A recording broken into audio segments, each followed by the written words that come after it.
Hi, this is Michael Buffer, and welcome to the BoxHard Podcast. Hello, everyone. This is Mikey Garcia. It's the monster from the swamps, Regis Rougarou Prograis.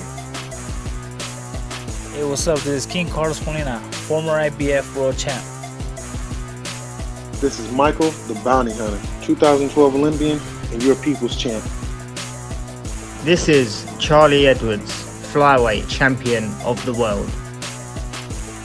This is Fast Eddie Chambers, and you're listening to the BoxHard Podcast with my main man, Joey Coastman.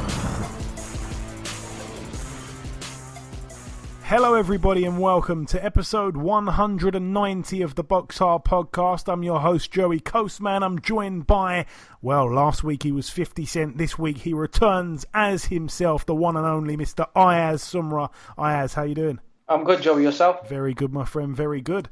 Right, let's dive straight in to the review part of the show. We're going to start in Thailand at the City Hall in Chachoengseo. One fight to mention over here, Chayaphon Moonsri, 53-0 now. He defended successfully his WBC World Minimum Weight title against Tatsuya Fukuhara, who's now 21-7 with 6 draws. It was a technical decision after 8 rounds. I'm guessing there must have been a cut that made the fight end prematurely, but like I say, it went to the cards. Moonsri won the fight. I believe it was a rematch. I think the pair fought before. Leaving that one there, moving out now to Scunthorpe. That's what we do over here. We go from Thailand to Scunthorpe at the Baths Hall. Topping the bill, Kurt Garvey took on Dex Spellman. This one was for Garvey's English light heavyweight title. There's quite a good mix at the kind of English level in Britain, you know, the likes of Miles Shinkwin, the likes of, you know, Dex Spellman, Kurt Garvey, Liam Conroy. There's a few decent fighters there on that domestic level. But anyway, this was a good fight from what I've heard. I didn't get to see it. I don't believe it was televised. Dex Spellman actually got cut on his eye in the 5th round, but he managed to win unanimously. It's a little bit of an upset there. His record now 16-2. Kurt Garvey loses the belt now 12-3. Dex Spellman obviously had to come through quite a tragic thing actually when he fought. I believe it was about a year and a half ago, something like that. Now, obviously, you know, he fought the. My memory's so terrible. Who did he fight? Dex Spellman. God, this is terrible on my part here. I really apologise. There's going to be a short little delay while I actually pull up his record. Like I say, we don't like to do this. It's all in the mind over here. He took on, and he actually lost the fight, didn't he? It was to Scott Westgarth. That was the guy's name. So, obviously, RIP. That was back in, it was just a year and 4 months ago. So, yeah. About a year and a half, like I said. So a good win there for Spellman. Like I say, he's had a few demons really to overcome, and it seems like he's done that.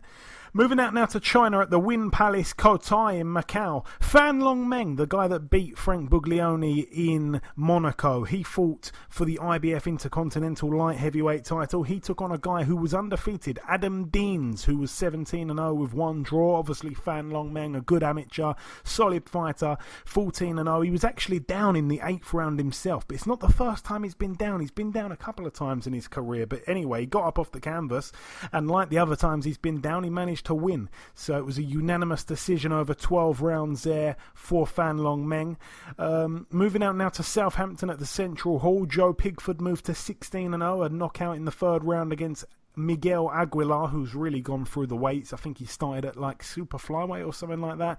He's now 11-59 with 1 draw.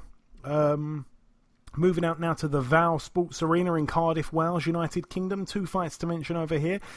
Craig Evans managed to beat Stephen Ormond. That was a rematch there. Craig Evans 20-2 with 2 draws. It was for his WBO European lightweight title. Stephen Ormond 27-6. Craig Evans won the first fight. This time it went the 10 rounds. Can't remember the method how he won it in the first one, but you know, he won once again. He had a point deducted in the last round. A lot of people actually felt that it was a robbery, people were saying. I didn't see the fight. I think it was on Box Nation. I've actually unsubscribed from Box Nation after many years of loyalty. I just feel like, you know, they're really on their last legs, it would seem. They don't seem to be getting much fights from from overseas, those kind of fights that they used to pull in, the Mayweather fights, the Pacquiao fights, the Canelo fights, they all seem to have just evaporated, and now we're getting MTK shows. So yeah, it's not really worth my subscription money, I think, after all that time. I was really hanging on, but anyway, yeah, forget about that. Stephen Ormond, some people thought he won, some people were saying the commentary was really bad. I completely cannot have a say on this because I haven't seen the fight, but a good win there for Craig Evans once again.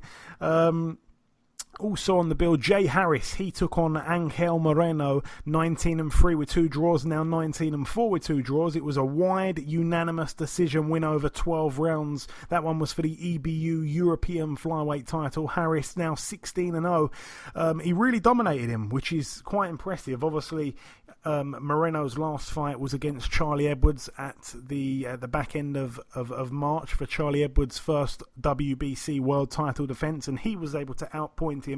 But he's a tough guy, Moreno. He doesn't really take many steps backwards, and Jay Harris has kind of just proved there that he's a real world-class operator, you'd probably have to say. I mean, he's won the European title, like I say, the proper European title, so the world scene is really the only step left for him. So some big fights for him. Sonny Edwards and him, I'd like to see that one. Moving out now to the Soul Bobber Casino in California, USA. A couple fights to mention here really quick. Hugo Centeno Jr., 27-2, took on Willie Monroe Jr., the battle of the juniors. Monroe, 23-3, and Monroe quite expectedly won the fight unanimously over 10 rounds. I think that one was pretty obvious to guess that would happen. Friend of the show, Willie Monroe Jr., 24-3. I want to see him get his stuff back together really and try and have a bigger fight than that. But the shock of the card, friend of the show, Devon Alexander, 27-5 with 1 draw, Ayaz. He gets knocked out against Ivan Redkach, 22-4. He was down 3 times in the 6th round and out. I haven't seen the ending. I need to go and look at that on YouTube, but that's a shock defeat there for Devon Alexander. I mean, many would probably say he needs to throw the towel in on his career now after that. That is really, really shocking. Talking of shocking, let's move now to the Madison Square Garden in New York, USA. They're going to start here with the undercard. Solomon Sissoko, I believe he was a medalist in the 2016 Olympics, I think. He's been signed to AJ Boxing management team, I believe. He was on the undercard. He's now 9-0. It was a unanimous decision over 8 rounds against Vladimir Hernandez, who's now 10-4. Josh Buatsi, 11-0 now, a knockout in the 4th round against Marco Antonio Perabam. That was for Buatsi's WBA International Light-Heavyweight title. I mean, I felt like the stoppage was a little bit soft. I think he was inevitably going to win the fight by stoppage, but I feel like the stoppage was a little bit soft. I feel like his fights have been a little bit underwhelming. His matchmaking hasn't been too exciting. We're hearing all these great things. He would completely batter Anthony Yarde, stuff like that. Perhaps so. I'm not saying that he couldn't, but I'm just saying he's almost kind of going the same route in terms of opponents as Anthony Yarde, and I don't think people are getting onto him for that, Buatsi obviously had a decent amateur career, managed to medal in the 2016 Olympics. That's something Anthony Yarde didn't get close to doing. So, we need to just remember that one. I mean, he's fighting guys that don't seem to be putting up much of a challenge. They seem to be coming to lie down, and we're hearing he can be a world champion, he can unify divisions, stuff like that. So yeah, steady on with that one for me. Friend of the show, Josh Kelly, he was on last week. He failed to move to 10-0. It was a minor blemish, a draw actually, against Ray Robinson, the crafty southpaw from Philadelphia, 24-3. That was his 2nd draw. 2 in a row, obviously, he drew with Kavalauskas in his last fight. Kelly was actually cut on the eye, I believe it was in the 7th round, and then also cut on his other eye. I think it was the left eye first, the right eye last. It was in the 10th and final round, but like I say, a majority draw over 10. One judge scored it to Kelly and the 2 other judges had it 95-95. A bit of a hiccup there, to say the least, Ayaz, for Josh Kelly. Obviously, it's a very good fight. Obviously, Josh Kelly, I mean, it was just a learning curve as well. So I think this draw has actually helped him a lot. But I think in his next fight, I think Josh Kelly would do very, very good. Yeah, it's definitely not the end of the road, obviously. It's not a huge setback like the one we're going to talk about in a few moments. But, I think he's bitterly disappointed with himself. But I said it to him last week. I said, listen, you had a fight 5 weeks ago. You went 10 rounds.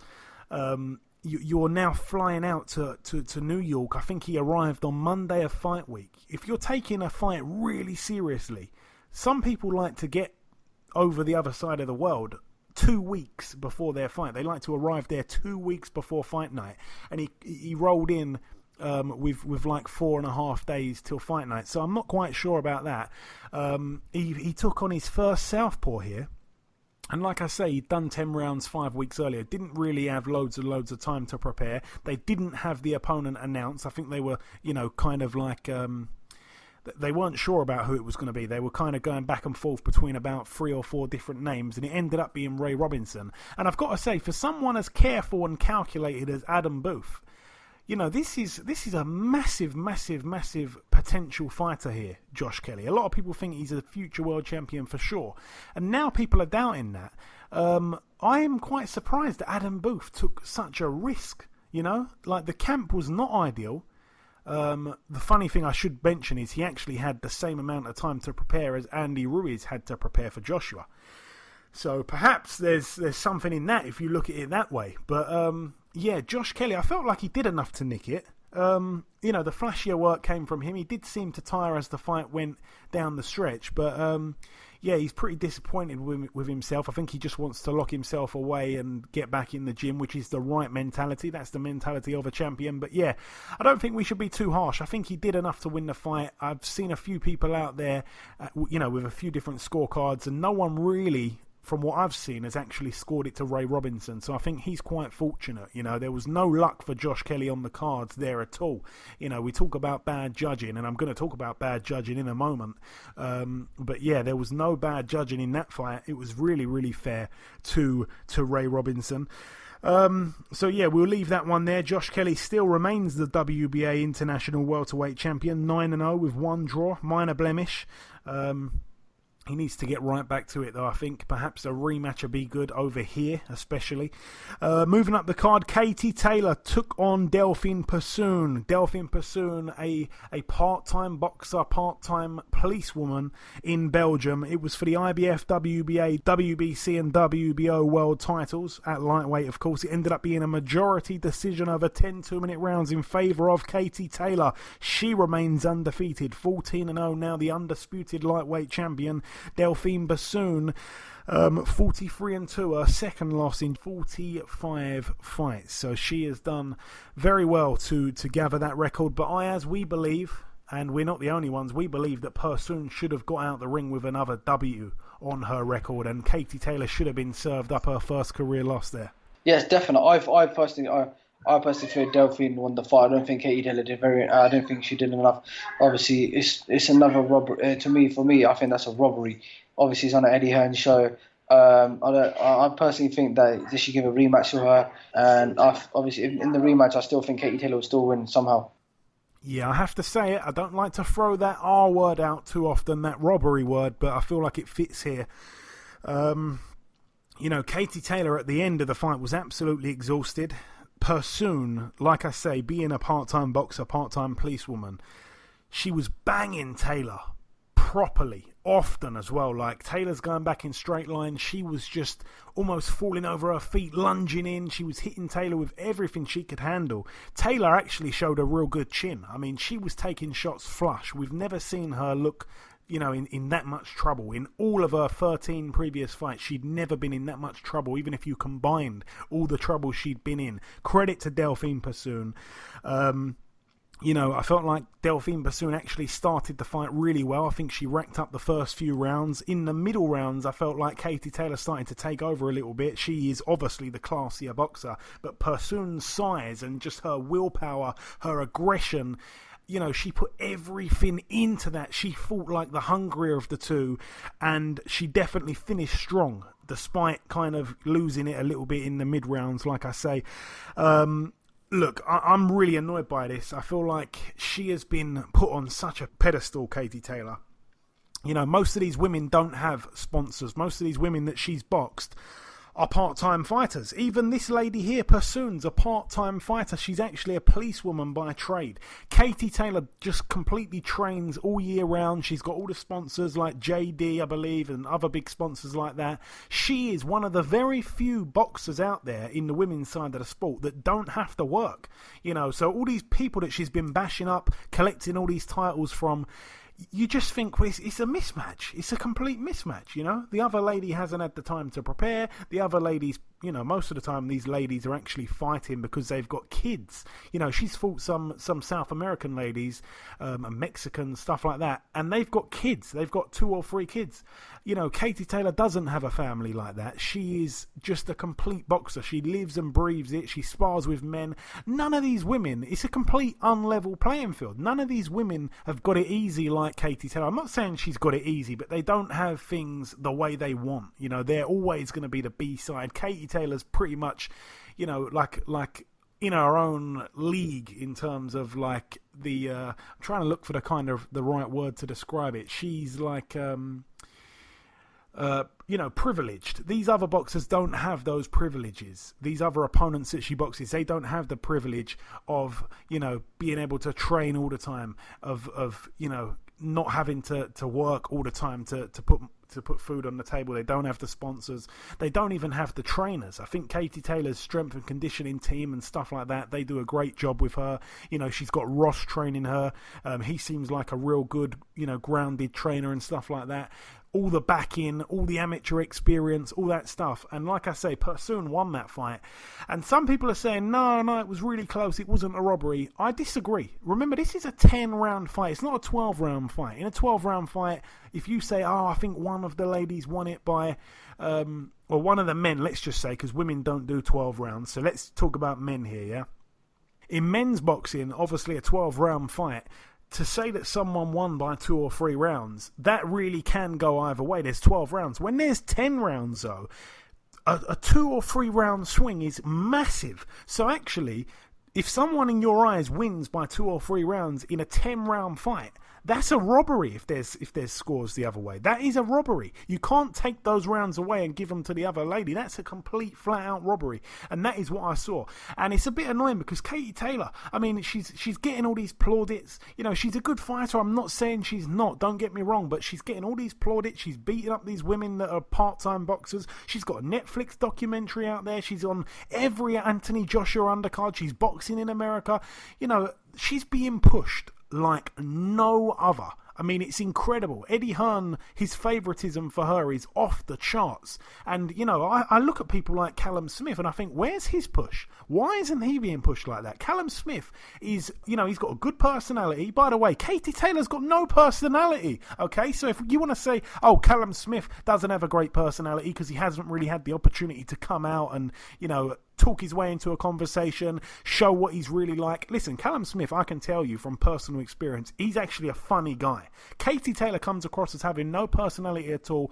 You know, Callum Smith is a big punching knockout artist, could be the very best in the world at his weight. There's big fights like Canelo, there's big fights like Golovkin. Why isn't he being pushed? You know what I'm saying? Katie Taylor is pretty much the female equivalent to Anthony Joshua, the way she keeps getting pushed. All these world titles, honestly, it's really annoying, and it's so sad that Pursoon, a policewoman, has had to put all of her body through this. She fought the fight of her life, and it just gets ripped away. She got out of the ring crying. That's just disgusting. And then Katie Taylor says she felt like she won quite clearly in the post-fight interview. Complete fibs. There needs to be a review, actually. I'd like the WBC or any of the sanctioning bodies to get together and actually put that fight in front of a group of judges before you send Katie Taylor any belts. I mean, it's just the one belt that Pursoon had. So before the WBC send out the belt, put that fight in front of a group of judges, because that was disgusting.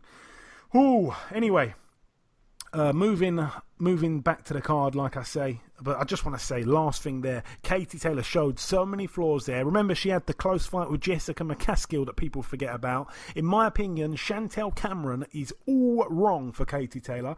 And people talking about the best 3 women in women's boxing, the pound for pound list, Cecilia Brackhouse, Clarissa Shields, Katie Taylor, no, don't have her number 3. She proved there that she's not the best lightweight in the world. No way. So she shouldn't be in the top 3 3 or even 4 or 5 in the pound-for-pound rankings. Like I say, Chantel Cameron gives her a real fight. But that is about it for that one. I'm done with a rant there. Moving up the bill once again. Chris Algieri, 23-3 now, 24-3, a win against our very own Tommy Coyle, 25-5 now. Coyle, it wasn't to be for him in his 30th fight. Obviously, Coyle was down in the 4th round. A body shot had him in quite a bit of trouble, actually. I was very surprised that he got up from that and he managed to actually make it to the 8th round. It was a good effort from Coyle, we've got to say it. He seemed to hurt Algieri early on. He tried to force a stoppage.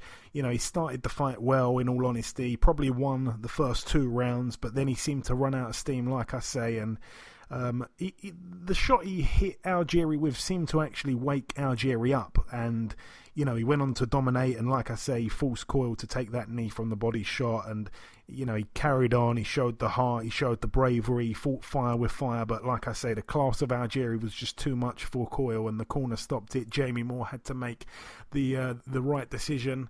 You know, which was very hard for him. Credit for him. It was the right decision, in my opinion. And yeah, Coyle was completely gutted, but he was out of his depth, and you know, he didn't disgrace himself. He put up a good effort. He showed lots of heart, and he accepts it. You know, he's gone back and said, I got outclassed. The guy was too good for me. I believe the pair sat down the next day in the hotel and had a chat about the fight. It's great to see this sportsmanship. We will look to try and speak to Chris Algieri at some point on this week's show. Hopefully guest number 1 or guest number 2.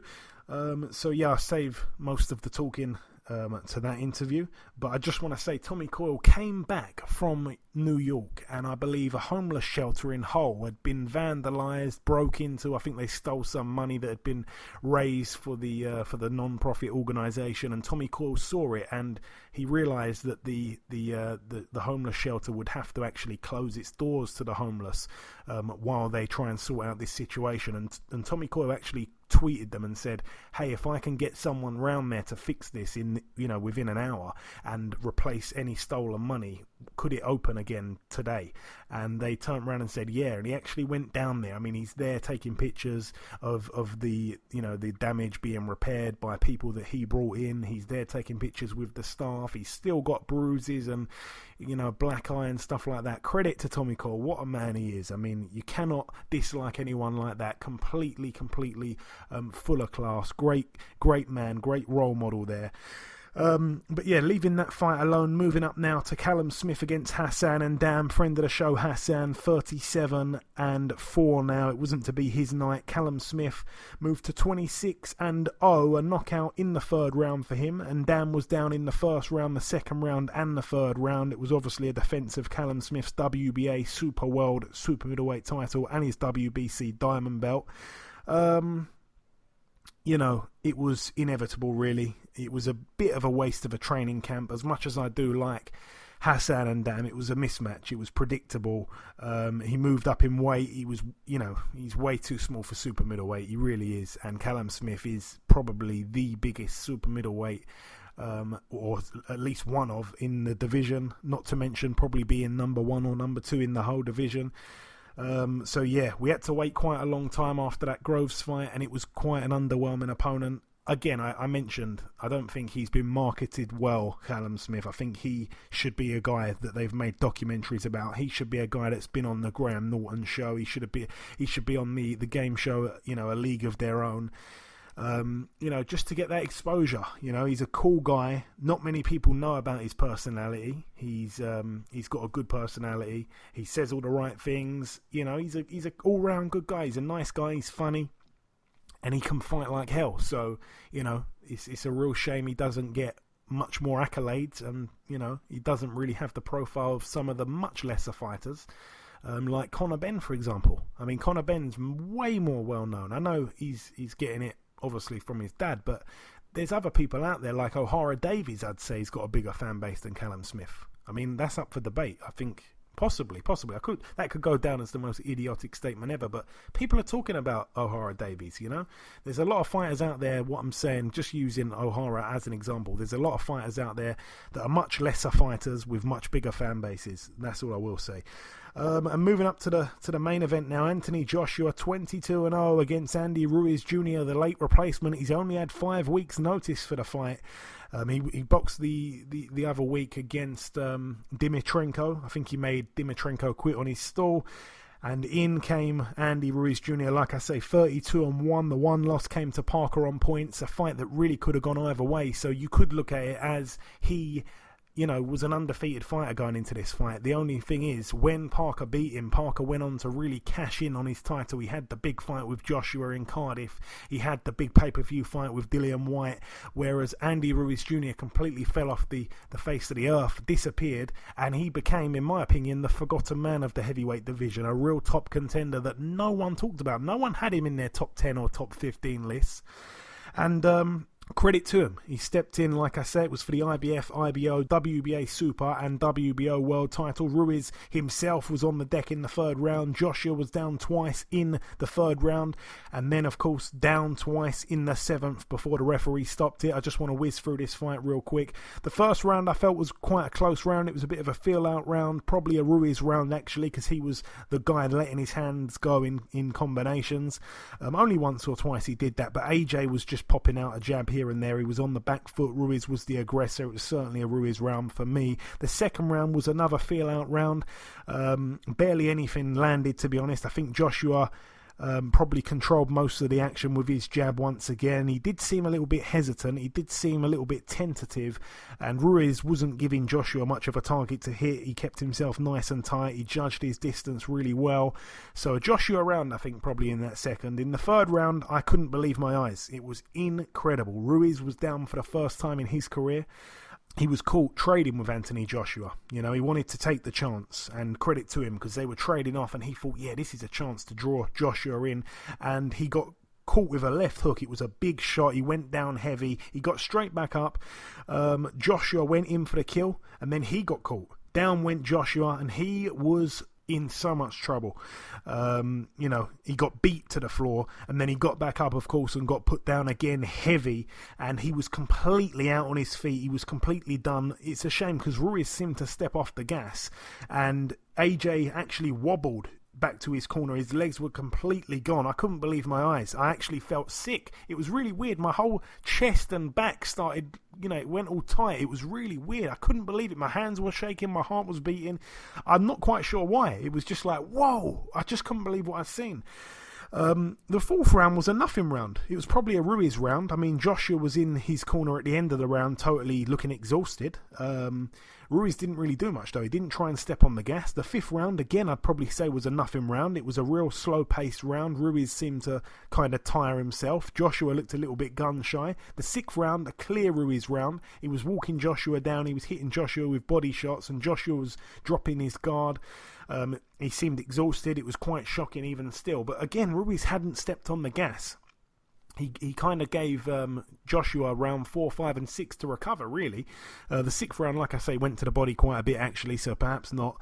And then in the seventh round, like I say, Joshua, the first time he got dropped was a heavy accumulation of shots, and the second one was where Joshua actually spat out his gum shield. He was trying to buy time. I counted 20 seconds from when Joshua first went down. There was 20 seconds before the referee waved it off. Joshua didn't show that he wanted to carry on in that time. He very blatantly spat the gum shield out intentionally to try and buy time. And you know what? The referee had some big balls to stop a fight of that magnitude like that. I was really shocked that the referee did it. And credit to him, because there's a lot of referees that would be too terrified to stop a fight like that. I mean, people are going to compare Fury against Wilder. When Fury went down, he did beat the count, but obviously the referee Jack Reese gave him a bit of a chance to move left and right. But when he did that, of course, it was going over 10 seconds. It was probably 15, 16, 17, 18 seconds he gave him. But in that time, he did show the intent to carry on. He was running left and right. He was jogging. He was showing great body language. He wanted to carry on, and it's Jack Ruiz's fault for giving him that time. He didn't need to say walk left and right. That was his choice, not the fighter's choice. Here, Joshua spat out his gum shield. He made that choice himself. You know, he went back to his corner. His body language was all wrong. He didn't look like he wanted to know. A lot of people are calling him a quitter. I'm certainly not calling him that. I'm just saying he didn't really do himself any justice. He didn't try to, you know, prove his point, saying that he wanted to carry on. He didn't show anything like that. And credit to the referee for waving it off. He's the man in charge of the fight, and he showed big balls to do that in such a huge, multi-million-pound fight like that. But yeah, credit to Andy Ruiz Jr. I had a complete upset here. One of the very biggest upsets we've seen in boxing. Forget about just recent times, but in history. It's basically like similar. Buster Douglas versus Mike Tyson and Anthony Joshua versus Andy Ruiz. Everyone thought that Mike Tyson was going to smash Buster Douglas up, and Buster Douglas knocked out Mike Tyson. It's the same thing. A lot of people are saying Joshua quit. I don't think he quit the fight. I personally think he wasn't mentally ready. A lot of people are saying that he wasn't feeling too good in the fight during the fight week, and that he wasn't feeling too good during the fight, and therefore Andy Ruiz beat him. But I mean, it's a good performance. It's a one huge upset. Now this fight with Deontay Wilder, I think is personally over now, right? Well, you know, again, everything seems a little bit unclear. You know, as far as we knew, there would be a rematch clause, and the fight would probably, well, the rematch would probably favour Joshua again. I remember Dillian Whyte didn't want to sign on the dotted line because even in the rematch, if he was to beat Joshua, in the rematch, he'd still have to give the lion's share of the percentage to Joshua. That's what prevented that fight from happening. I think they would have done no different with Ruiz. He's probably going to have to be the B-side once again for the rematch, should it happen. And I'm guessing there's other stipulations, like the fight's probably now got to happen in the UK rather than the US, like the first fight. That's what Eddie Hearn said in the ring straight afterwards. There's a rematch clause. He confirmed that. He said the fight's going to happen in the UK. Andy Ruiz, though, when he got interviewed the next day, I think it was outside the hotel or whatever, and it was with Sky Sports, and he said he's still pinching himself. He can't believe what happened. He seemed like he didn't really want to commit to anything. He didn't want to say, oh, yeah, the rematch is definitely happening. You know, they was even trying to say, if the rematch happens, where will it happen? Will it be UK? Will it be America? Will it be Mexico? He really didn't seem like he wanted to commit to anything solid. He said, I need to speak to my promoter, Al Heyman, or my manager or advisor, whatever, Al Heyman. I need to talk to my team. He didn't want to give anything away. He was keeping his cards close to his chest, which kind of makes me think, are they going to try and buy their way out of this rematch clause or what? You know, it is very unclear, and it's all a bit of a guessing game. I don't know anyone inside his camp. No one's told me anything. A lot of people are saying, oh, are the IBF going to strip him because they did that to Tyson Fury when he had to honour a rematch clause, when he had to give Vladimir the rematch, which obviously never happened, and the IBF stripped him within 10 days.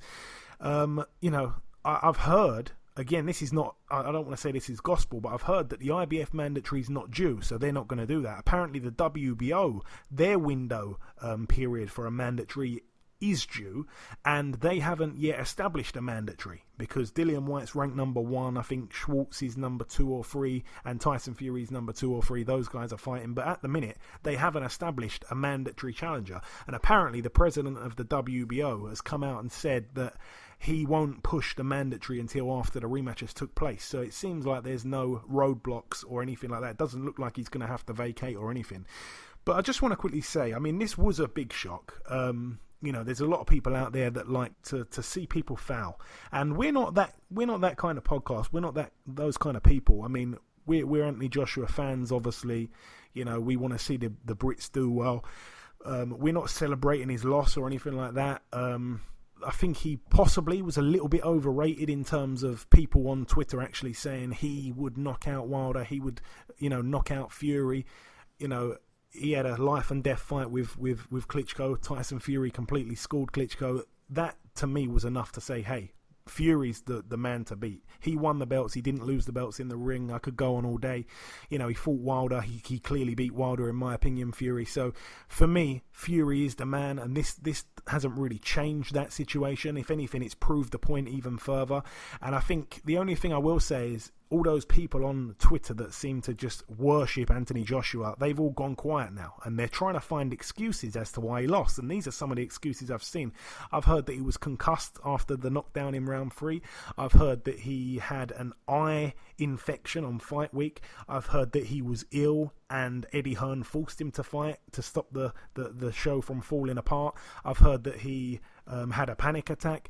All these rumours that are being put into the atmosphere by Anthony Joshua fans on Twitter that just can't accept the fact that he lost to the better man. The only man that's not making excuses, by the way, is Anthony Joshua himself and Eddie Hearn. The two guys that could come out with an excuse. And guess what? Everyone would believe it. Everyone would say, that's why he did it. That's why he lost. Okay, thank God. He's still the best heavyweight in the world. He only lost because of that.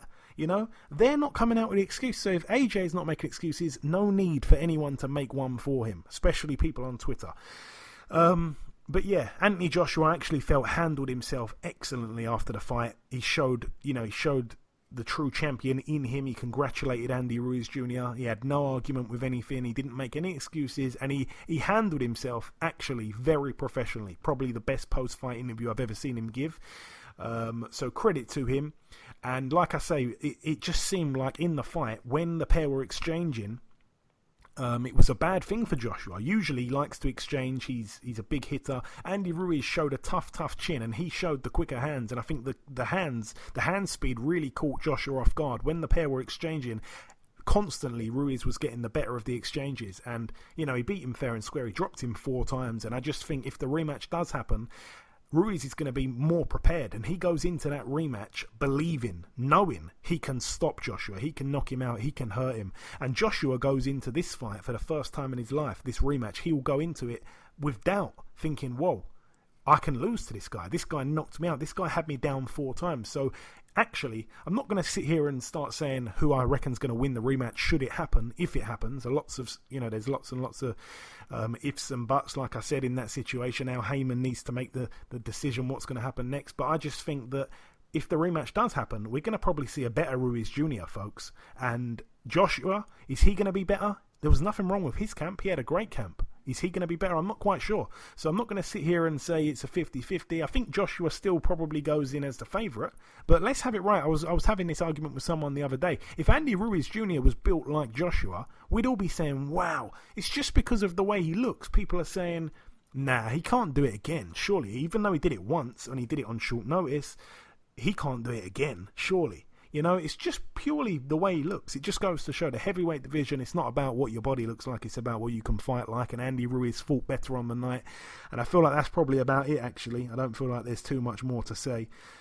Credit to Andy Ruiz Jr. He's completely torn up the script of the heavyweight division. Joshua was overlooking this guy. Joshua was trying to plan a sit down with Tyson Fury to try and sort out a fight. They were trying to get Wilder in negotiations.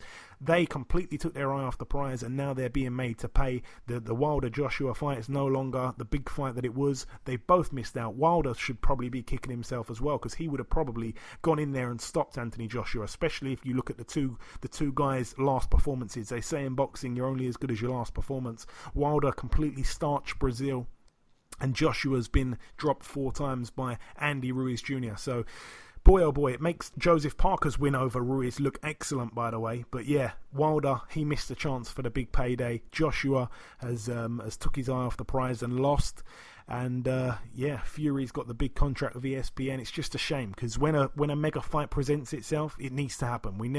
It's never going to be the same again with Brook and Khan. We spoke about that many times, Ayaz. But Wilder and Joshua, now it's just not going to be as big, unfortunately. One of them has lost, and that's it. So it's a big blow for Eddie Hearn. It's a big blow for Joshua. It's a big blow for DAZN. It's a big blow for Sky Sports. And it's a shame, and it's the end of certainly for the moment, the cash cow's been knocked off his throne. I feel like that's probably all bases covered, Ayaz. Just the prediction league, I should just mention. The predictions, we didn't get off to a great start. We all agreed on all 3 outcomes. We all went with Algieri on points. That didn't happen. We all went with Smith by knockout. That did happen. And we all picked Joshua to win by knockout. Of course, that didn't happen. So 1 point out of 3 for all of us. We all start on 1. Myself, Ayaz, and the listeners. But that is it for the review part. Just before we wrap up part 1, the last thing to do is to welcome guest number 1. Ladies and gentlemen, please welcome the former WBO Super-Lightweight World Champion. It is, of course, Mr. Chris Algieri. Chris, welcome back on the show, sir. Oh, thank you so much for having me. It's a pleasure to be here. It's a pleasure to have you back on, Chris. So we last spoke in December. It was just after your return to the ring after that 2.5-year break. You revealed to us at the time that you had a little bet with yourself that if you gave away rounds in that first fight that you would probably just walk away and retire. Obviously, you won it. You won the fight handily. And then you boxed Daniel Gonzalez. And obviously, by looking at one judge's scorecard in particular, it seemed to be a close fight. Just before we get on to the Coyle win, how did you assess that performance there against Daniel Gonzalez? First of all, I didn't think that was a close fight at all. I swept the first 7 rounds, no problem. I did have the flu that week, which definitely sapped my gas tank a little bit, but I had no worries about winning that fight. I knew going in that I had a guy in front of me that I could beat, even if I wasn't 100%. I went out there.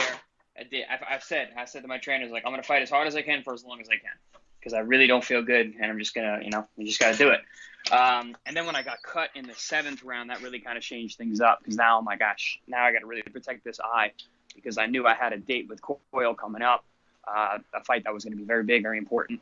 Wasn't my favorite night or my best performance, but I got the job done. Yeah, absolutely. And like I say, on Saturday night, you boxed Britain's Tommy Coyle. A lot of people over here hoped he could do it, but I think most of us kind of knew that you were levels above him, really. I want to ask you, do you go into fights, Chris, thinking what you'll do if either outcome becomes reality? Do you think to yourself, if I win, I want to do this next, and if I lose, I want to do this next? So my question really is, well, what would a loss to Coyle meant for your career? I don't really like to think like that. I usually think, like, whatever my next fight is, that's the end of my timeline. I think that, on June 1st, that is the last thing I can think of. I don't even know what Sunday looks like on June 2nd. I like that. Because in my mind, I'm 100% focused for fight night. But whatever happens afterwards, I go from and assess from there. Honestly, I mean, Coyle, like you said, levels-wise, he's probably, a few levels below me. But I knew that he was going to come in at Tommy Coyle at 110%. He was himself plus more, because I knew this was a huge opportunity for him. I knew this is his last hurrah. I knew that he was going to be he's a very dangerous guy anyway. But I knew that he was going to come in fully prepared. His coaching staff and Jamie Moore, they're phenomenal. So I knew their game plan was going to be good. This was a very real fight. It was a very dangerous fight, and it was a fight that got me excited to train, because Tommy Coyle is a dangerous foe. But honestly, I was thinking if I had lost that fight, that I probably would have hung it up as well. Because if I can't beat the Tommy Coyles of the world, then I can't really look to vie for a world title. And that's I want to be world champion. I'm not here just to get fights. I really like that answer. I like the way you say you don't even envision the Sunday. It's all about June the 1st. That's a good mentality to have. And yeah, you're right. I mean, Tommy Coyle, for him, that was like his world title shot. The fight itself, my assessment of it anyway, was that Coyle started pretty well. It seemed to take you a little while to warm into it, and you got caught with a shot that, if anything, seemed to actually wake you up, because after Coyle tried to swarm you and you didn't go anywhere, you actually managed to totally up your game. You showed your class, and you went on to dominate the rest of the fight until that corner stoppage. Is that fair to say, Chris? Yeah, absolutely. I mean, honestly, other than that those 2 punches that hit me in the second round, the fight was pretty awesome. It was a pretty good performance from my part. But yeah, I had coffee with Tommy and his team the next day, and Tommy himself said, he's like, honestly, I think catching you did more damage to me than it did to you. He's like, because I hit you, and he's like, I went forward, I threw a million punches, and you stayed so calm that by the time we were done, you were in better position. You took right over. And that's true. I mean, I knew I wasn't, he didn't hurt me bad. I got buzzed. I got hit with a good shot. I had to cover up and be careful for a little bit, but I was completely aware of what was going on. I knew that I was going to get him. And then as soon as we got past that, and towards the end of the second round, I was already winning the round, and I was already in control again, and I knew that I was going to get him eventually. And the shot that I'm talking about, which seemed to wake you up, was really made a big deal of by the UK commentary team on Sky. They were shouting that you were pretty much out on your feet. However, watching the replay, I thought that they really overreacted, because you actually didn't seem that badly hurt at all. In all honesty, Chris, how hurt were you from that shot? I wasn't, like I said. He buzzed me. He got hit with a good shot. Came with a right hand over the jab, and then that punch didn't. That's actually You're cracking left up hook. Real bad, Chris. I put it a little too soon, trying to catch him in the middle. You're cracking and, up pretty I got bad, hit with Chris. the left hook, and that. Oh, sorry. Yeah, no, those, they weren't huge shots. I got caught clean a little bit. And like you said, I was a little cold early on. I wasn't as loose. So those punches maybe had a little bit more effect than they should have. Because I got hit with big shots later that literally I walked right through. So they didn't really cause a lot of damage. Like I said, I wasn't worried at all. Neither was my corner. And you had Tommy down in round 4, a real good body shot. He got back up, and credit to him for sticking in there to the 8th round. However, at the end of the 8th, that was when Tommy Coyle's trainer, Jamie Moore, stopped the fight.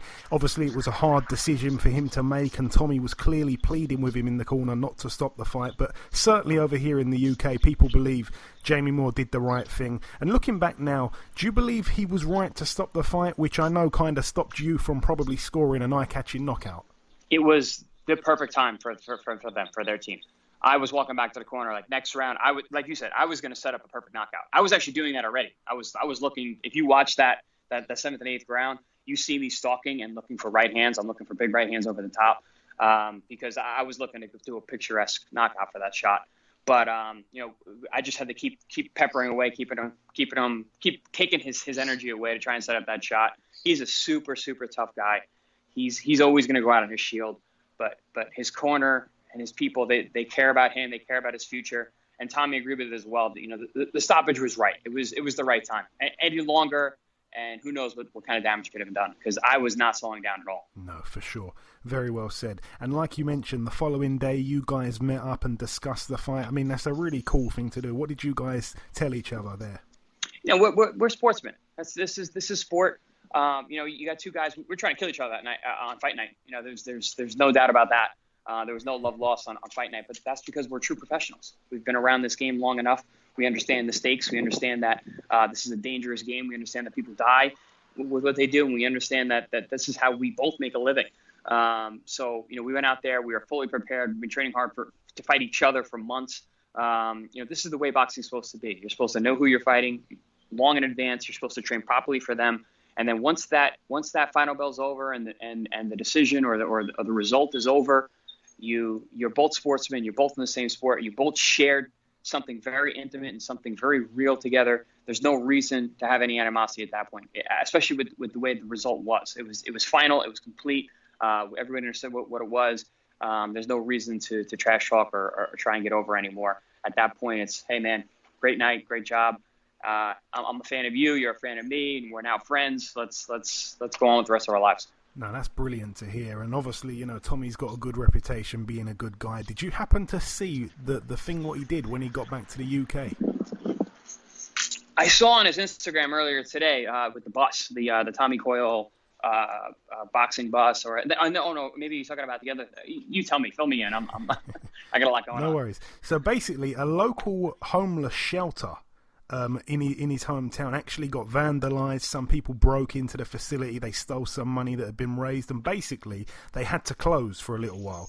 And when Tommy found out about it, he asked if he were to be able to get someone over there within like an hour to fix the damage, and he would himself replace the stolen money. Would they be able to open the same day so that homeless people didn't lose out on having somewhere to go? And they said yeah, and he went straight over there, sorted it out for him. He was still jet lagged. He still had loads of bruises on his face, so he's certainly one of boxing's good guys. Oh, that's incredible, and I'm not surprised at all. I'm not surprised at all from spending the time with Tommy and his family and his team. They're just stand-up guys, all class. And that just shows that's above and beyond. What a good man, top class. Absolutely. And did you hang around to see Joshua versus Ruiz from ringside, Tommy? If so, what? Not Tommy, Chris. If so, what was your reaction? I knew that was a dangerous fight. I know Andy Ruiz. I know he's a very talented guy. The casual fans may look at his body and may look at his work and not think much of him, but that's stupid. The guy is very, very talented. He has quick hands, which was the thing that stood out in my mind as when the first fight was announced, the difference between him and Miller. Miller is a big guy. He's a strong guy. He's a 300-pound plus guy. He's very, very tall. He's very, very physical. He throws a lot of punches, but his hand speed is not like Andy's. His power is not like Andy's. Andy has power and hand speed, and that night on June 1st, he had the will and desire to win. He was going to give it his all no matter what. Even when he got dropped, he got right back up and then knocked down Joshua, which is a huge testament. Getting up off the campus to win a fight, which I've done before, is extremely difficult to do, especially at a high level like that. So, it just shows you that what I thought about him in that fight, being a very dangerous opponent, is absolutely true. And you're right when you say people look at his physique and they're too quick to write a guy off. And it's funny because even now we're reading things, I'm sure you've seen it as well, people are saying, I mean, look at this fat guy beat Joshua. When they have a rematch, Joshua's surely going to beat him. Like, people are not even giving him a chance in a rematch. And I'm thinking, if he was completely ripped, if he looked like Joshua's body, we'd be saying, hey, he's going to probably beat Joshua again. I mean, it's weird the way people think, right? It's silly. This is not a physique contest. This is not an endurance contest. Exactly. This is a skill sport. People just don't understand. There's levels of skill. There's levels of talent.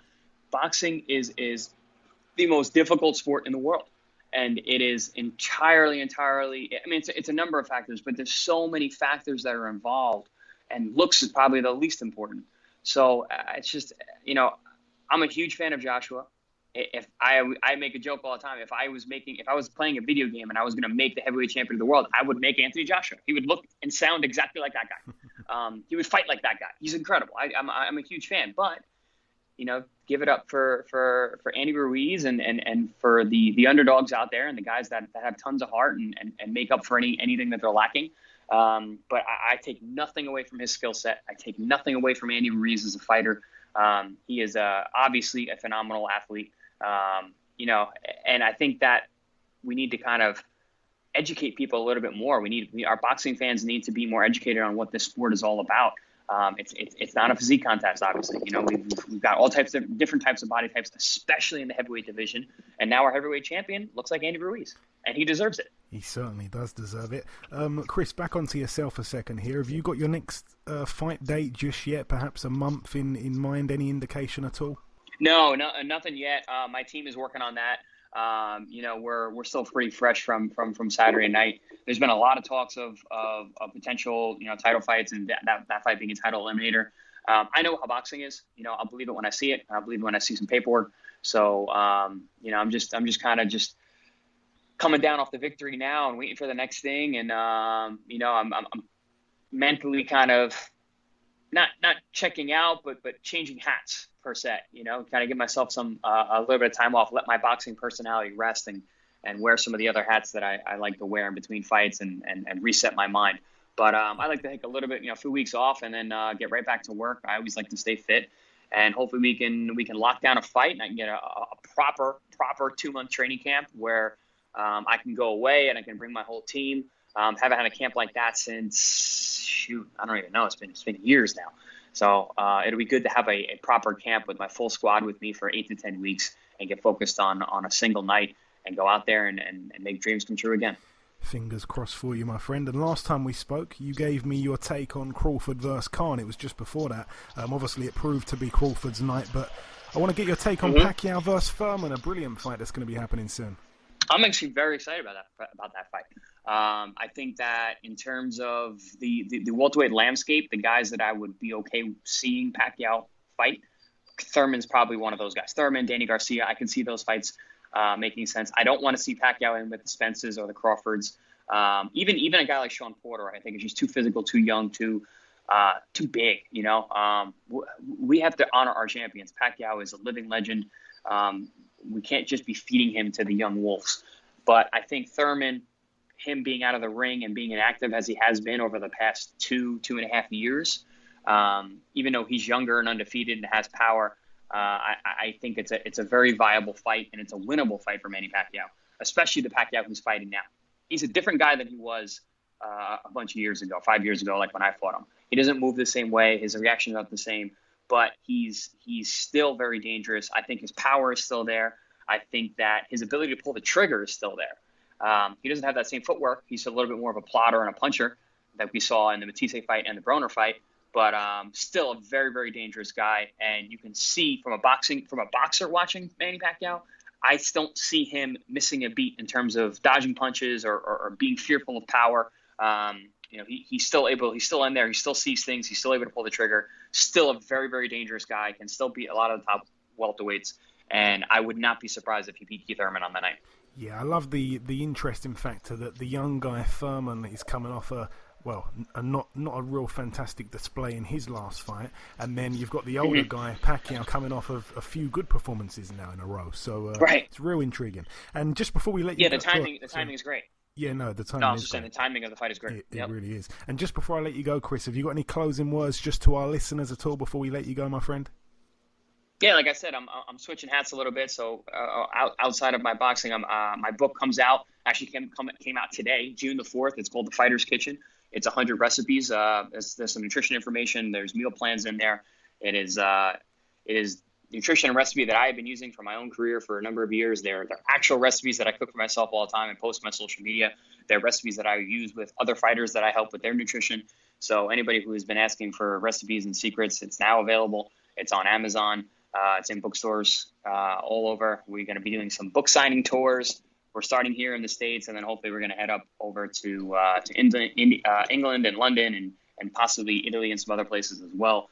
So getting that book tour going. So if anybody wants to grab that book, I really appreciate it. Excellent.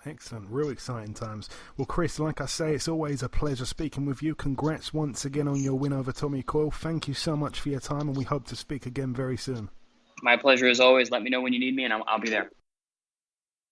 Okay, now it's time for part 2 on this week's show. This part, of course, the news part of the show. Ayaz, what you got?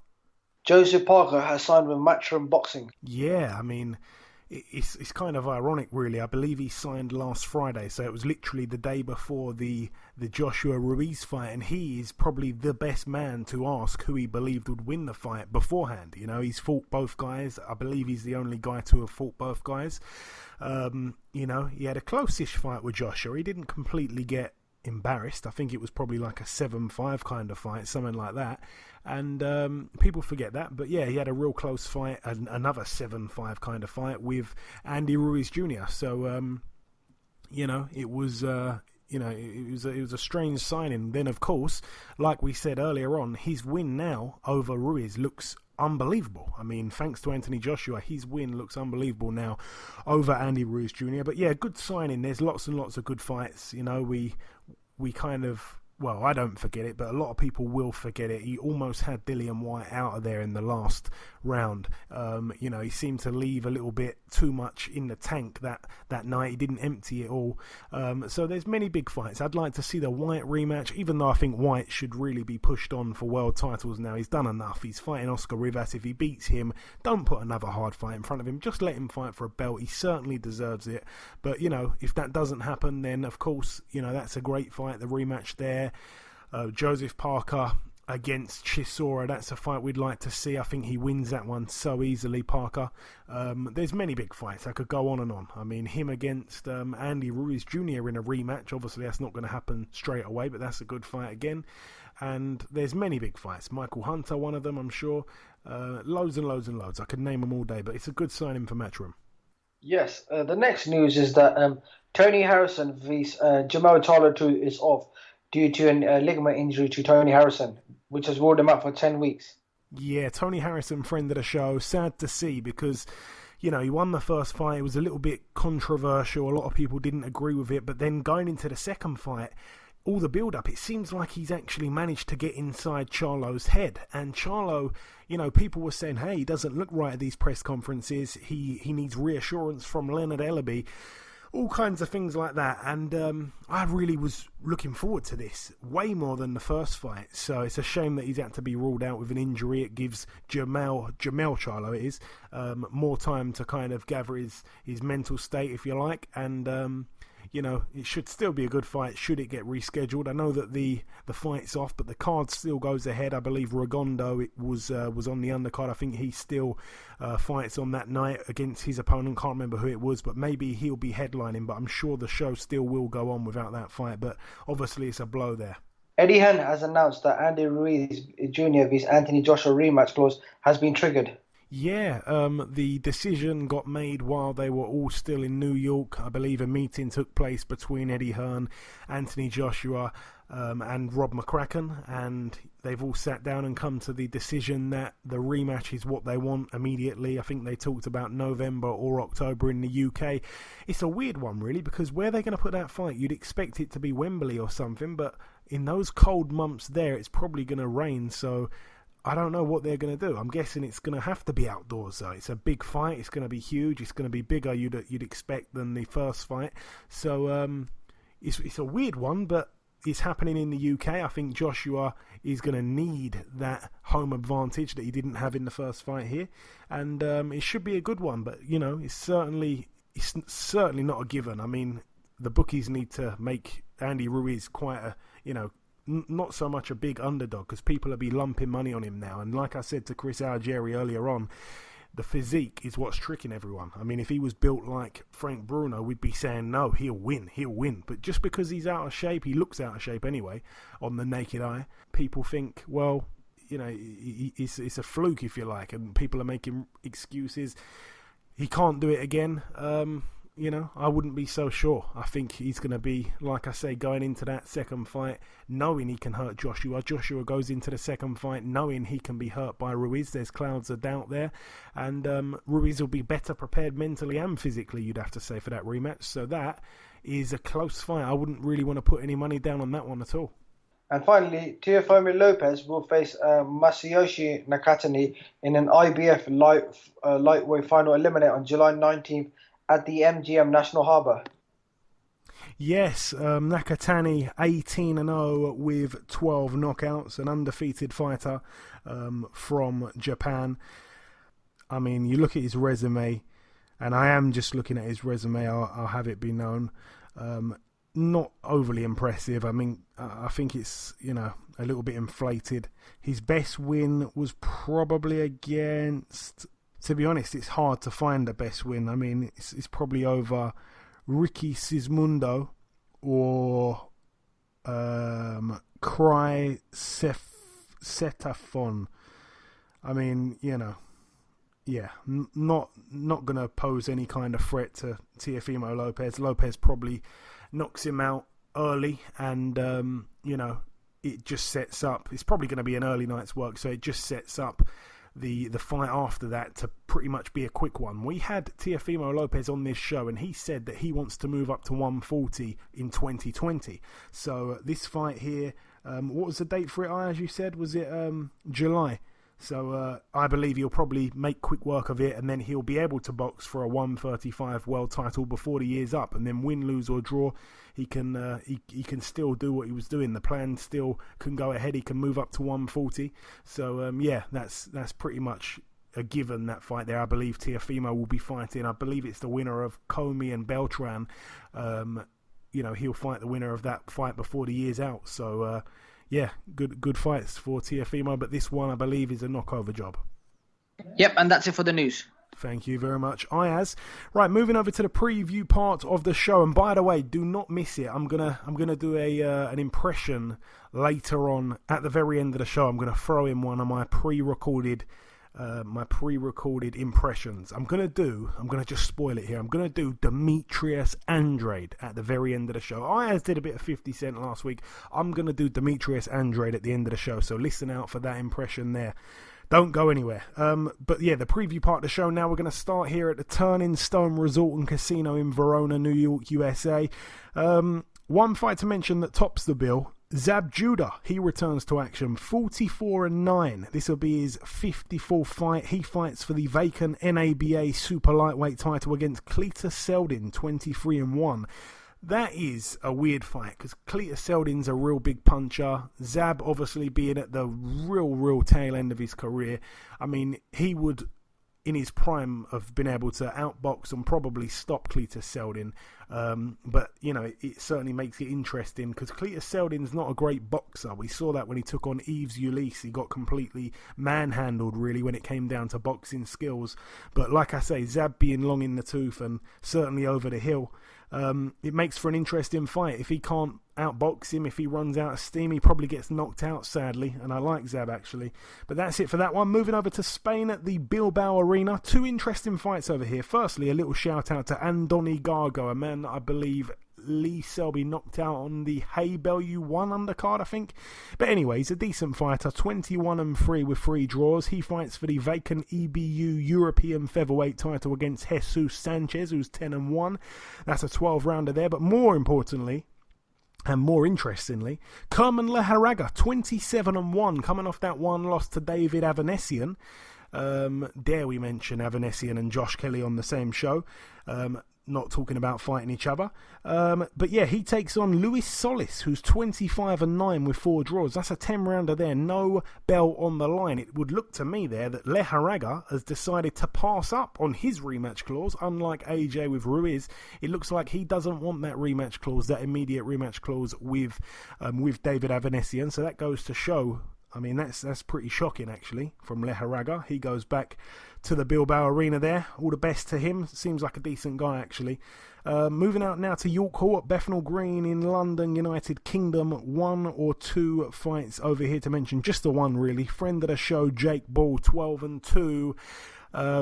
Obviously, a friend of the show. He's been on a few times. Coming off that bad loss, though, to Craig Richards. He's in an 8-rounder against journeyman Daryl Sharp, who's 5-53. Moving out now to the Renault Sparks Convention Center in Reno, I should say, in Nevada, USA. Friend of the show, Oscar Valdez, 25-0. He's got a pet alligator called Steve. He puts his WBO World Featherweight title on the line against Jason Sanchez, 14-0.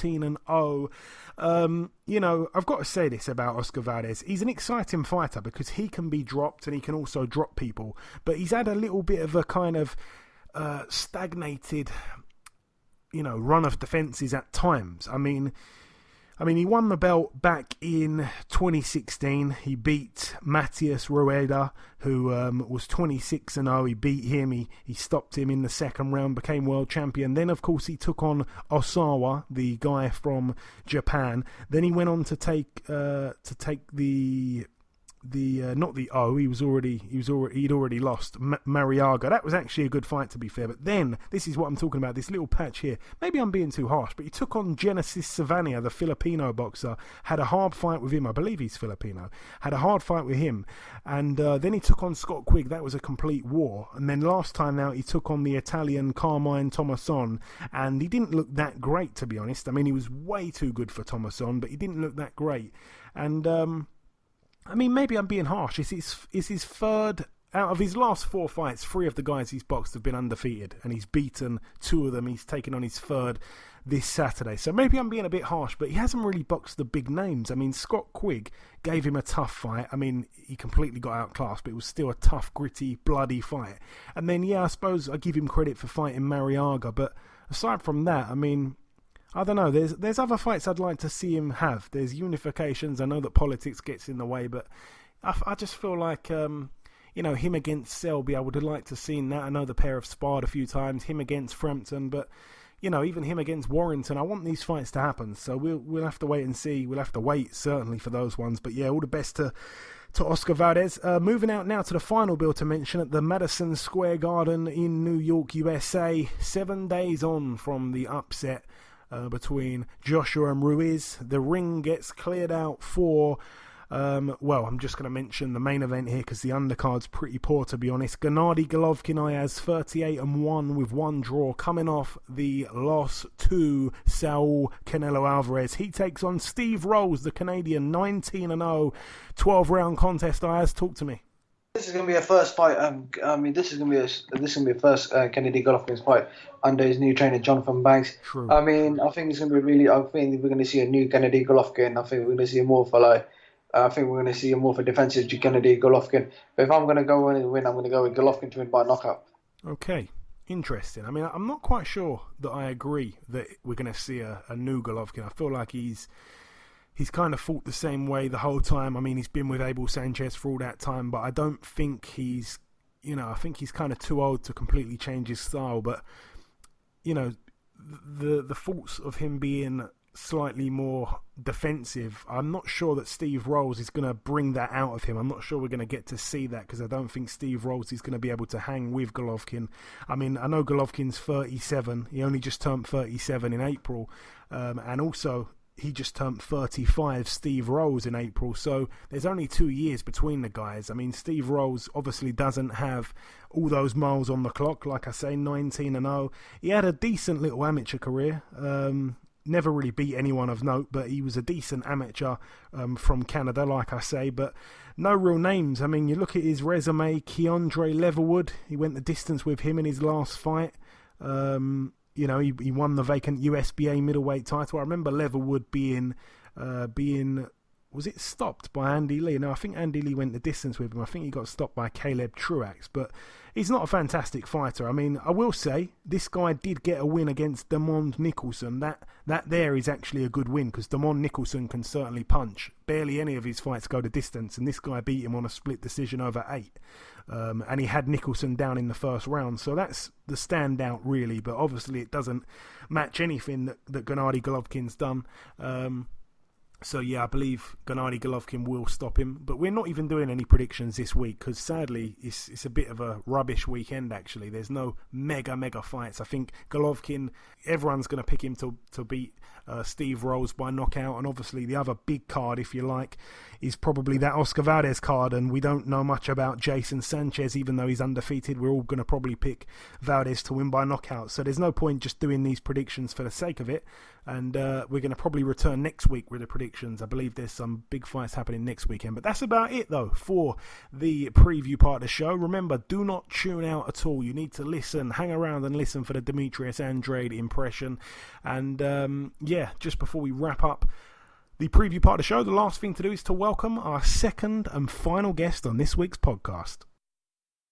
Ladies and gentlemen, please welcome the reigning WBA Continental Light-Heavyweight Champion. It is, of course, Mr. Craig Richards. Craig, welcome back on the show. Thank you. Hey, it's always a pleasure having you on, Thank Craig. you for having me back It's on. always a pleasure having you on, my man. Thank you, man. So we last spoke in February. It was just after your incredible win over Jake Paul. Definitely the best performance of your career.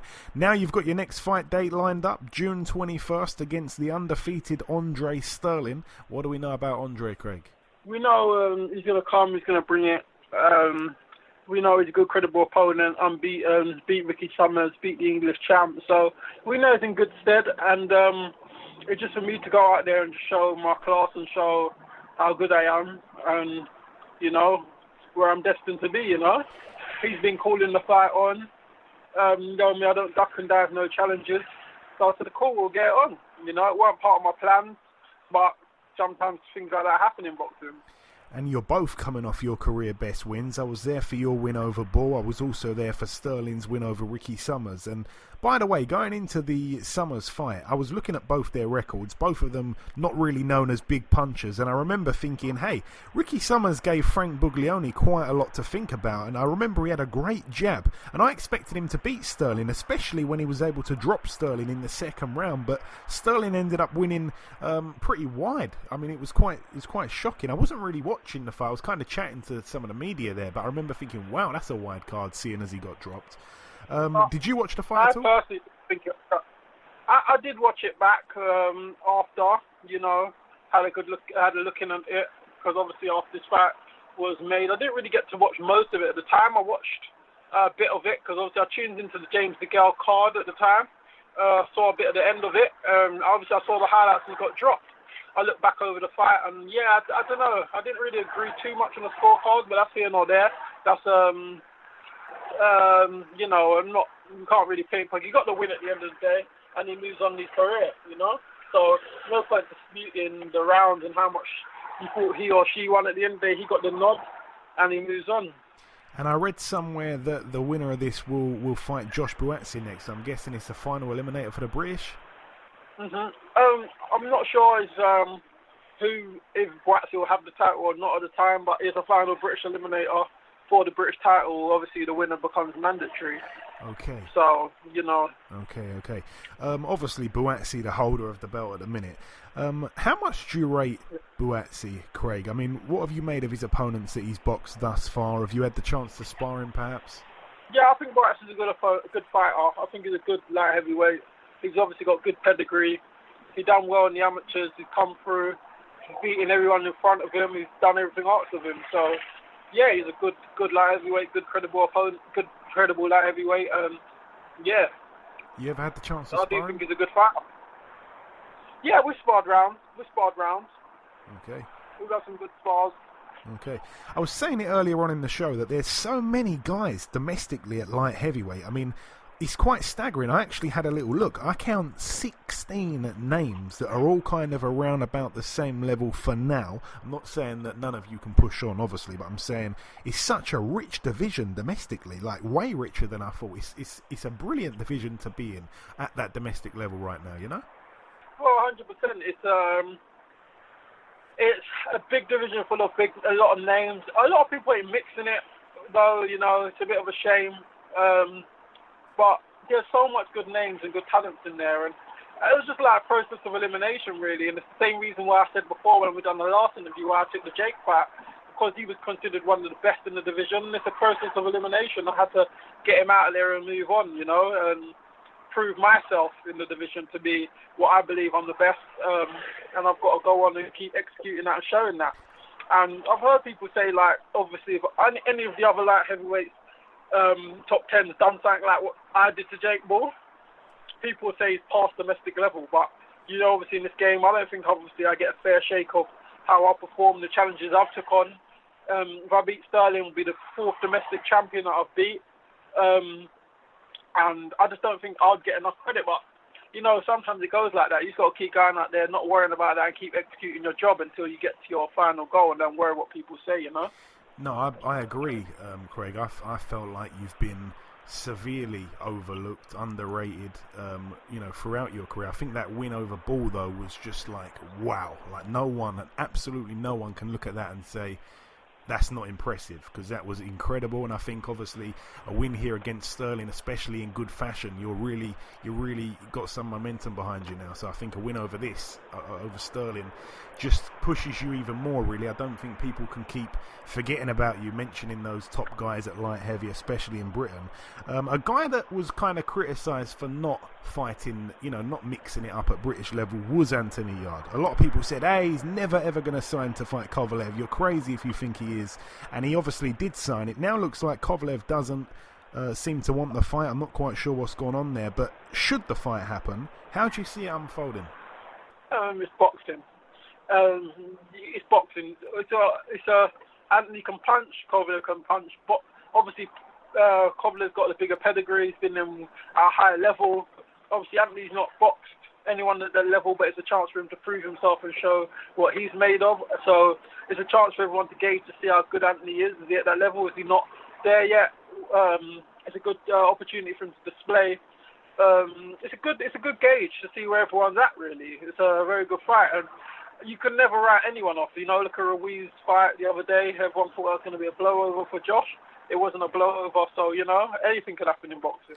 Tell me about that fight. What did you make of Joshua Ruiz? What was your reaction? Did you stay up? Yeah, I stayed up, silly. But, you know, it was a shocker. You know, you wake up the next day, you feel like you're dreaming. You can't believe that happened, you know. But everyone's saying that Ruiz has just got his number, which Ruiz is a very good fighter, but I just believe that Josh on the rematch will come out there and blow him out. But I believe that Joshua I really do believe he wasn't himself. Well, it's silly to say he wasn't himself, but you can see there was stuff wrong with him. Even the way he done the ring walk, the way he's in the ring, the way he's looking around. When he got in the ring, he's looking up at the screens. Even when they called his name, he looked surprised, like, oh, me. And he's looking up at the screens, looking around in the crowd. He just looked confused. It just didn't seem right from the off. He was asking weird questions in the corner that no one's ever asked him heard. He was saying to Rob at the time, why do I feel like this? Yeah, you could tell he wasn't right. He looked pretty right, though, when he put Ruiz down for the first time in Ruiz's career, though. Yeah, yeah and no. He put him down nicely, but then the exchanges afterwards, I believe Josh has used a little bit more explosive than that. I don't know, Mike. Obviously, there's no excuses. He's been a man about it. He ain't making excuses, so who are we to make excuses for him? He took it like a man, but and fair play to him. It shows the spirit of a champ. But my personal is not as a boxer, as a fan's point, watching boxing, it just didn't seem him the AJ I've seen previously watching him. No, fair enough. Who are your top three heavyweights in order of 1 to 3, Craig? Who's the best? I don't have a top 3. I know who your top 3 is, but I just don't know what the order is. Everyone's pretty much got the same top 3, right? I think everyone has got the similar top three. Obviously there's always the argument of the top four with Hill, AJ, Wilder, and Fury. Obviously everyone was arguing who was the better two out of Wilder and AJ because that was the two belt holders. So that's why this fight kind of shooken up the division a little bit. Currently now AJ's lost. Everyone's saying, well, Fury's the best. I can't see how that works out. Obviously, on paper, achievement-wise and everything, everyone's going to have to say that at the moment Wilder is, because he's obviously still the champion, and you can't say Ruiz is now better than Wilder because he's beat AJ, do you know what I'm saying? So, paper-wise, Wilder, but there's all just arguments. You can't say anyone's the best because some people say, I think Fury beat Wilder. Some people think, I think Wilder Fury didn't make the count. Some people are saying, yo, how come Fury ain't fighting Dillian? Some people could say, there's just so much politics to it. I feel like at the moment that heavyweight's in the air and it's all for grabs, to be honest. Fair enough. It's good to get that out of you. It's good to hear your expanded answer on that, Craig. Just before we let you go, any closing words at all for our listeners before we let you go, my friend? Just keep tuning, keep supporting, love the support, and don't sleep on me. Don't sleep on Craig. That's a mistake a few guys have made and been made to pay. Craig, for tickets, people can come to you, right? Yeah, come to me. Message me either on my Instagram. As I'm from tomorrow, it'll be up on my website. So either way, message me, come down, support. Also, if you want to get T-shirts and you buy a ticket, they go cheaper for ticket buyers. So yeah, we work it. Exactly. So if you buy a ticket, you get a T-shirt for an extra £10. Otherwise, if you want a T-shirt alone, it's $15. But please, everyone that's listening to this, check the T-shirts out. I'm going to get mine. They look brilliant. All right, listen, Craig, it's always great catching up, my friend. You know that. Best of luck for the 21st of June, Craig, and we'll catch up sometime after. Well, thank you. Speak to you soon, bro. Okay, and this wraps up episode 190 of the BoxHard Podcast. I've been your host, Joey Coastman. Ayaz Sumra has been Ayaz Sumra. A big thank you to our two guests on this week's show, the former WBO Super-Lightweight World Champion Chris Algieri and the reigning WBA Continental Light-Heavyweight Champion Craig Richards. No predictions this week. One piece of news has broken since recording the show. Eddie Hearn has announced the unification fight between Maurice Hooker and Jose Ramirez for their WBO and WBC titles. That's a good fight, obviously, because it's the two other belts that aren't included in the World Boxing Super Series. So hopefully the winner of that fight that I've just mentioned will take on the winner of Prograis and Taylor. That'd be excellent to see a undisputed champion once again at 140. We'd like to thank you all, of course, for tuning in to this week's podcast. Tell a friend to tell a friend to tell a friend. Thank you all for listening. And lastly, just to wrap things up, I haven't forgotten, here is my impression of Demetrius Andrade. Yeah, I know. Demetrius Andrade, the Dunkin' Donuts Center in Providence, Billy Joe Saunders, he's taking all these nasal sprays. He doesn't want to fight me. It's me again.